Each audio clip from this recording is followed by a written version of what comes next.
Negative চিন্তা বন্ধ করতে আমরা মোটামুটি সবাই চাই। মূলত কোনো কাজ করতে না পারার ভয় থেকেই জন্ম নেয় নেতিবাচক বা নেগেটিভ চিন্তা। সত্যি বলতে কেউ ভয় পেতে পছন্দ করে না, কিন্তু খুব কম মানুষই ভয়ের সামনে দাঁড়াতে সাহস পান, অর্থাৎ ভয়কে জয় করার চেষ্টা করেন। ভয় আমাদের কোনো কাজে অগ্রসর হতে বাধা দেয়, বলা চলে আমাদের অচল করে দেয়।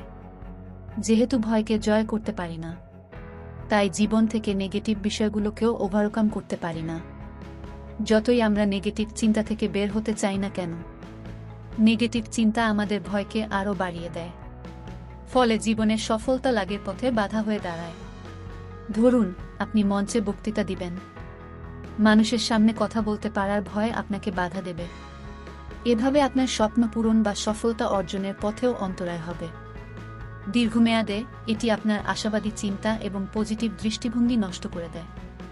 আর এভাবেই আপনার মনে জন্ম নিতে থাকে নেগেটিভ চিন্তা, যা আপনাকে আরও বেশি হতাশ করে তোলে। তাই আগে আমাদের ভয় এবং ভয়ের কারণগুলোই প্রথমে খুঁজে বের করতে হবে। একইভাবে মনকে নেগেটিভ চিন্তা করা থেকে বিরত রাখতে হবে। এজন্য আরও একটি বিষয় করা যেতে পারে, তা হলো যারা নেগেটিভ চিন্তা করে বা মানুষের মধ্যে হতাশা ছড়ায় তাদের সচেতনভাবে এড়িয়ে চলা। অনেক সময় খুব সাধারণ বিষয় নিয়ে ভয় করি এবং আমাদের মধ্যে নেগেটিভ চিন্তা দেখা দেয়। ধরুন, একজন মানুষ একটা কাজ খুব সুন্দরভাবে করতে পেরেছেন। আমরা তার কাজে মুগ্ধ হই আর মনে মনে ভেবেই নেই কাজটি আমাকে দ্বারা কোনোভাবেই সম্ভব নয়। আমরা ভেবেই নেই এইটা তার সৃষ্টিকর্তা প্রদত্ত ক্ষমতা, আমাকে দিয়ে এই কাজ করা হবে না। অর্থাৎ কাজ শুরুর আগেই ভয় আমাদের গ্রাস করে নেয়, ঝুঁকি নিয়ে কাজটি করার ইচ্ছাশক্তিকে দমিয়ে দেয়। নেগেটিভ চিন্তা বন্ধ করতে হলে তাকে চ্যালেঞ্জ করতে হবে, যা সহজ নয়। এজন্য আপনার মনোবলকে আরও বেশি দৃঢ় করতে হবে, ধৈর্য ধারণ করতে হবে, সেই সাথে কঠোর পরিশ্রম করতে হবে। যখন আপনি আপনার নেগেটিভ চিন্তাগুলো কাটিয়ে ওঠার সক্ষমতা লাভ করবেন, দেখবেন আপনি আশাবাদী হয়ে উঠতে শুরু করেছেন। বিষয়টা হাস্যকর হলেও সত্য যে যখন আমরা নেগেটিভ চিন্তাগুলো কাটিয়ে ওঠার চেষ্টা করব, তখন নেগেটিভ চিন্তাগুলোই তাতে বাধা হয়ে দাঁড়াবে। এজন্য আমাদের ধৈর্য ধারণ করতে হবে। জীবনে স্কিল ডেভেলপমেন্টের জন্য দরকার সময় ও অনুশীলন।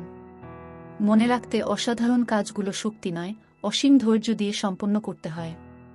আপনি কখনোই পুরোপুরি নেগেটিভ চিন্তা করা বাদ দেওয়ার চেষ্টা করবেন না, তাহলে আপনার বেশিরভাগ সময় এ চিন্তায় যাবে। এতে আপনার দৈনন্দিন কাজকর্মের উপর প্রভাব পড়বে। এজন্য আপনার নেতিবাচক চিন্তাগুলো সম্পূর্ণ নির্মূল করার চেষ্টা না করে নেগেটিভ চিন্তাগুলোকে দক্ষভাবে মোকাবেলা করার চেষ্টা করতে হবে।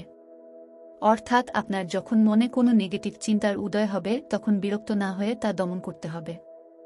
সহজভাবে বললে, আপনার নেগেটিভ চিন্তা কখনোই আপনার নেগেটিভ চিন্তাকে ওভারকাম করতে সাহায্য করবে না।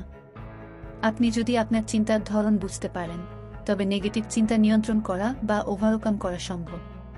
তাই আপনি যাই চিন্তা করবেন তা বুঝতে কিছু সময় নিন। আপনি কি আশাবাদী হতে চান বা আপনি কি নেগেটিভ চিন্তা করেন?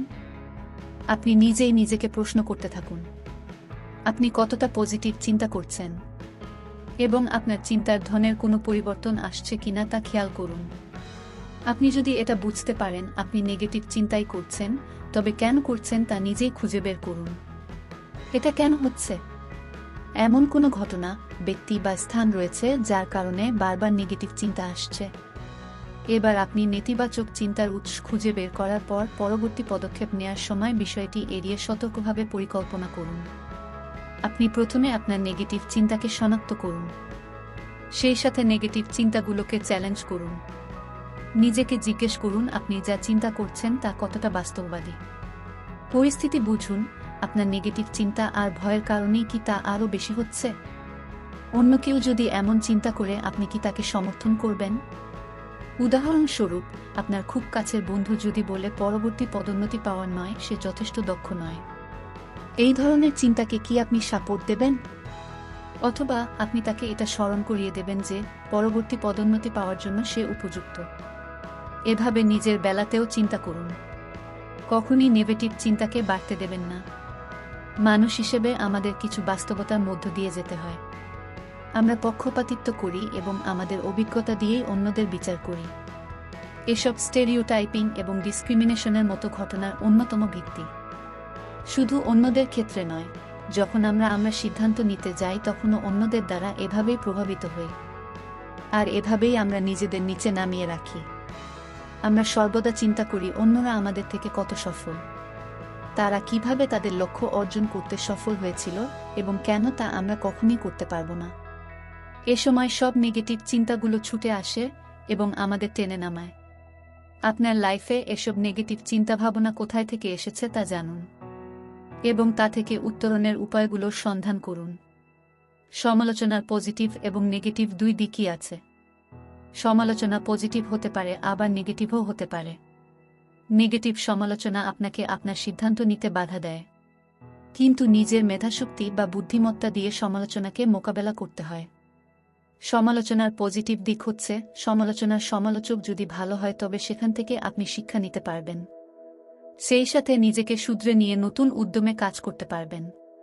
সেই সাথে সমালোচনা থেকে নিজেকে অনুপ্রাণিত করবে, কারণ সমাজে অনেক খারাপ মানুষ আছে যারা অন্যের ভালো দেখতে পারে না, তারাই অন্যের পেছনে লাগে, মনোবল নষ্ট করে দেওয়ার জন্য নানা চেষ্টায় লিপ্ত হয়। তখন বুঝতে হবে আপনি ভালো কিছু করতে যাচ্ছেন। তাই এ ধরনের সমালোচনা থেকে নিজেকে অনুপ্রাণিত করতে হবে। সংকল্পবদ্ধ হও এবং দুই চিত্তে এগিয়ে যাও এবং সমালোচনার কঠোর জবাব দাও সফলতার মাধ্যমে। সমালোচনায় গা না ভাসিয়ে গঠনমূলক সমালোচনা থেকে নিজেকে তৈরি করুন। আপনি পারেন এবং আপনি অবশ্যই পারবেন। নিজের মনোবলকে এভাবেই দৃঢ় করুন। যখনই কোনো নেগেটিভ চিন্তা আপনার সামনে চলে আসবে, তা আপনি আপনার পজিটিভ চিন্তা দিয়ে নিবৃত করুন। নিজের নেগেটিভ বিষয়ে মনোনিবেশ না করে পজিটিভ বিষয়গুলোর উপর মনোনিবেশ করুন। দেখবেন অনেক নেগেটিভ চিন্তার মধ্যে থেকেও আপনি অনেক পজিটিভ বা ইতিবাচক কাজ করে ফেলেছেন। এসব ভাবুন। দরকার হলে আপনার পজিটিভ বিষয়গুলো খাতায় লিখে ফেলুন। যখনই নেগেটিভ চিন্তা সামনে চলে আসবে তা পড়ুন এবং তা থেকে শক্তি সঞ্চয় করুন। আমাদের নিজেদের ক্ষতি আমরা নিজেরাই করে থাকি। আমরা ইতিবাচক চিন্তায় মনোনিবেশ না করে ভুল ত্রুটি বা নেতিবাচক বিষয়েই নিজেদের আবদ্ধ রাখি। তাই সব থেকে আপনার ফোকাস স্থানান্তর করতে হবে। নেগেটিভ বিষয়গুলোর থেকে পজিটিভ বিষয়েই বেশি ফোকাস রাখতে হবে। আপনার নেগেটিভ চিন্তাভাবনা যত কমবে, আপনার পজিটিভ চিন্তাভাবনা তত বাড়বে। যদি বিশ্বাস না হয় তবে অনুশীলনের জন্য নিজের ইতিবাচক দিকগুলো লিখে ফেলুন আর দেখুন, প্রমাণ নিজেই পেয়ে যাবেন। যদি মনে করেন আপনি কোনোভাবেই আপনার নেগেটিভ চিন্তাভাবনা বাদ দিতে পারছেন না, নেগেটিভ চিন্তাগুলো আপনার দৈনন্দিন কাজে বাধা সৃষ্টি করছে, তখন আপনি প্রফেশনাল সাপোর্ট নিন। অর্থাৎ এমন প্রফেশনাল কারো কাছে যান যার কাছে আপনার নেগেটিভ চিন্তার উৎসগুলো খুলে বলতে পারেন। সেখান থেকেই আপনি পজিটিভ চিন্তা কিভাবে করতে শুরু করবেন এমন দিক নির্দেশনা পেয়ে যাবেন। তাই আপনি যদি মনে করেন আপনি এটা থেকে উপকৃত হবেন, তবে আপনার অবশ্যই তা করা উচিত।